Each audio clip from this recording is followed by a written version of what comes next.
this thing on? Oh, hey, this is Aaron Runtz TV, and I'm Aaron Runtz. How are you? Oh, I just wanted to say, hey, everybody. It's been a while since I've been on here. Things going pretty. They've been pretty busy lately. Things have been really busy, actually. I've been helping people move and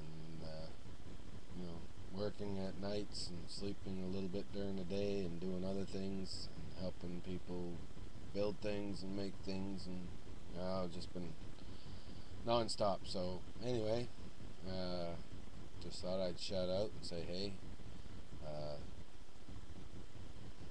Hope to be on here a lot more once the weather gets nasty.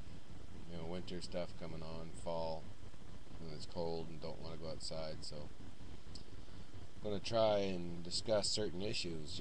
Some of the things like, for instance, why is it so cheap and easy to get burgers and fries in places like McDonald's and Burger King and stuff? But when you try to eat healthy, the government talks about what kind of a crisis we're in here with obesity in this country, and not just in this country but in the United States. And they talk about obesity and call it a crisis, and yet vegetables and stuff that's healthy costs so bloody much.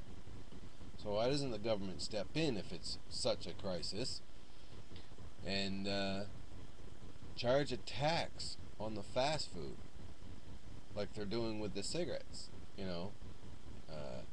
Take a percentage of that tax, put it towards health care to help those people who are going to eat the junk food anyway, so that there'll be finances to the healthcare system that will help them help pay for their care when they get in trouble, physically, because of the way they lived.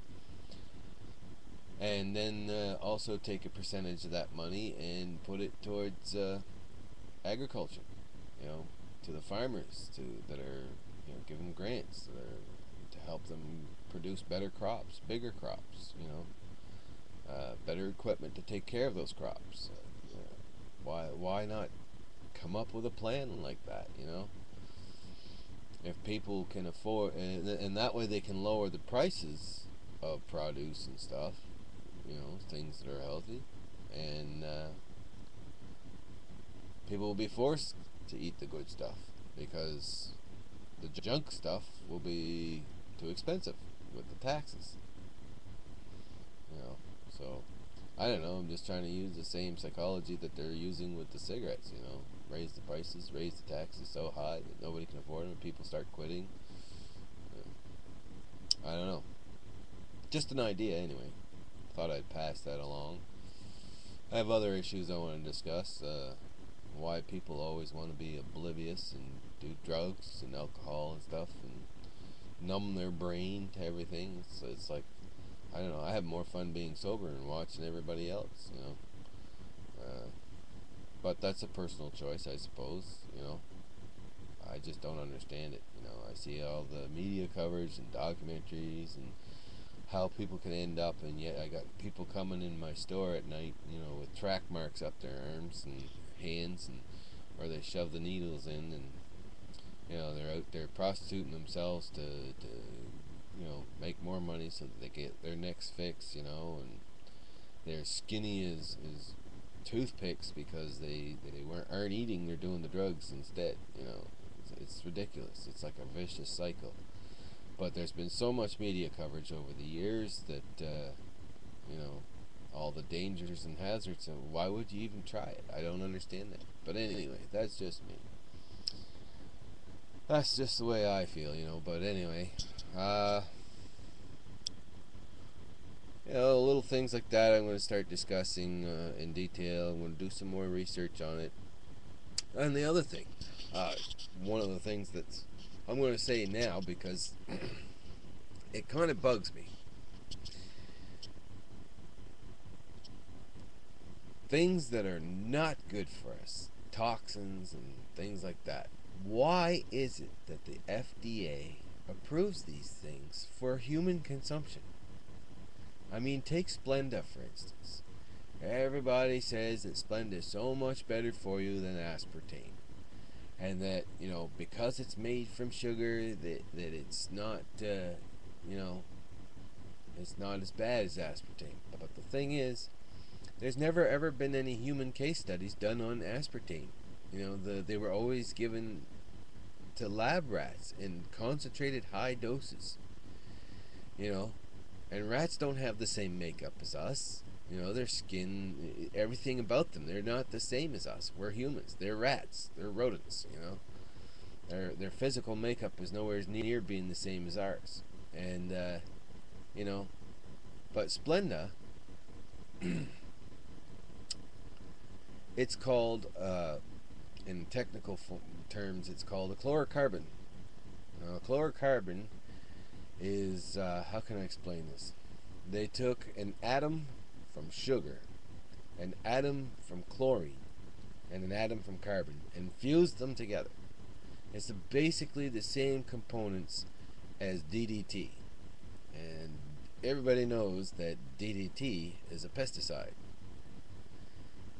The FDA approved this for human consumption, and it's in all kinds of products that are on our store shelves. You know, I mean, I can't even, you know, there was those drinks called Boost. You know, I was going to drink the diabetic one because last year I was diagnosed with type 2 diabetes. So, you know, I went and looked at it, and it's made with Splenda. You know, anytime I drink any kind of pop with Splenda or anything like that, immediately, you know, almost immediately, my mouth starts to go dry. I feel thirsty. I feel like I need something else to drink.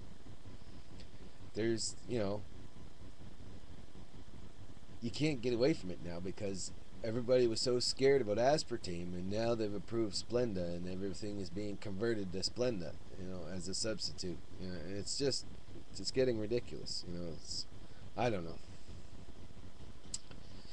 Hey, it's just best to drink water, right? So, well, that's all I'm going to say today, and these are going to be some of the things I'm going to delve into a little bit more, and you know, a little more detail. I'll talk about fun things too, you know, entertainment things. Speaking of entertainment, you ever get a chance, there's a site called icefilms.info. Any kind of movie you want to watch, TV show, documentaries, other forms of entertainment like stand-up comedy, it's all on there.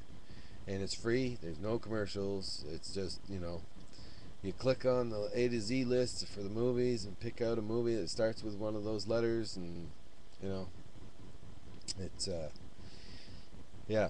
Or you can go by genre or whatever, you know, classification you want to go in. But it's an amazing site, you know, and but you got to have the old DivX media player, not the new one. The new DivX media player won't work with the old one. There's a link on the site that you can go to, and it will take you to where you can download the old version. If you have the new version, you have to uninstall it off your computer and then install the old one. But yeah, the movies, like I said, it's great. New ones, old ones. I even found some back from the 1920s and 30s. The old Ten Commandments with Charlton Heston. I found the old black and white versions of the Little Rascals, the original, from like 1939 or something. And yeah, but they've also got new stuff that came out this year, 2011, like The Tourist and you know, The Expendables and a few of the others. But yeah, they're amazing site to go to. And TV shows I've been watching, like Supernatural and Ghost Whisperer, The Dog Whisperer with the Caesar guy there. I like that show, and some of the sitcoms, you know.